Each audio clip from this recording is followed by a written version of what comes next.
भगवान हमरा से रउरा काहे नहीं की बोलत? हां काहे नहीं की बोलत? कहत रही कि आखिर हमरा सेवा करे में कौन कमी हो गई गुरुजी कि रउरा हमसे रुसल बानी। कैसे कहत रही आई गीत के माध्यम से हम रउरा सबके सुनावतानी। कैसे बा मंदिर ऊपर हवा डोले, मंदिर ऊपर हवा डोले, हमार भोला हमसे हमसे न बोले हो, हमसे न बोले। मंदिर ऊपर हवा डोले, हमार भोला हमसे ना बोले बाबा। मंदिर ऊपर हवा डोले, हमार भोला हमसे न बोले। मंदिर ऊपर हवा डोले, हमार भोला हमसे न बोले।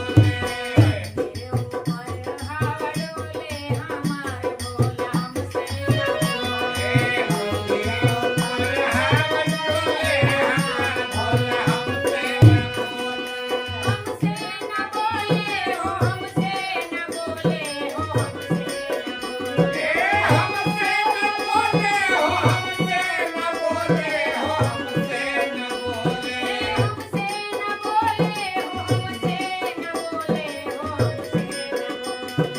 मंदिर ऊपर हवा डोले, हमार भोला हमसे न बोले। मंदिर ऊपर हवा डोले, हमार भोला हमसे न बोले।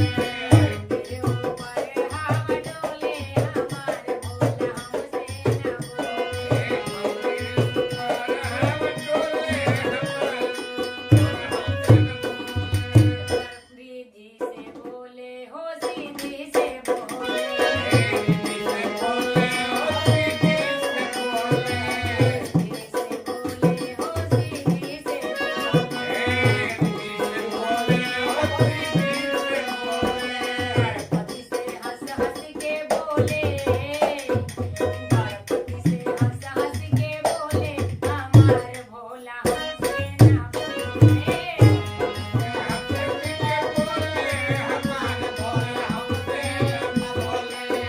गणपति से हंस हंस के बोले, हमार भोला हमसे न बोले।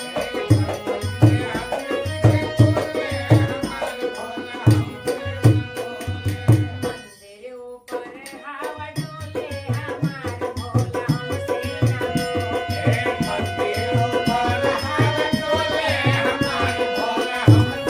जय हो भगवान, जय हो।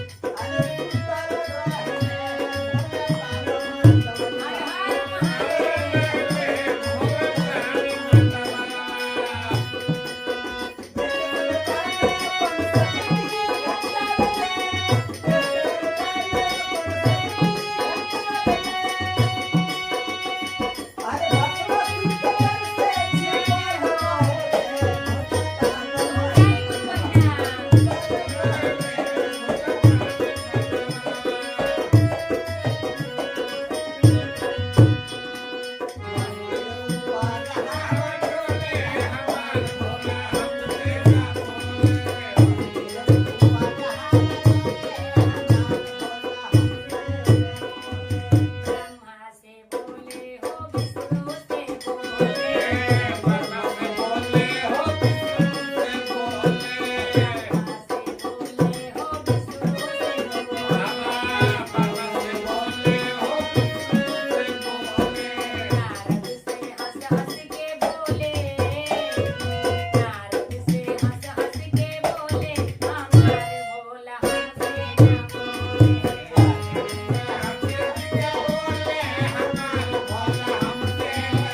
भगवान काहे रुसल बानी।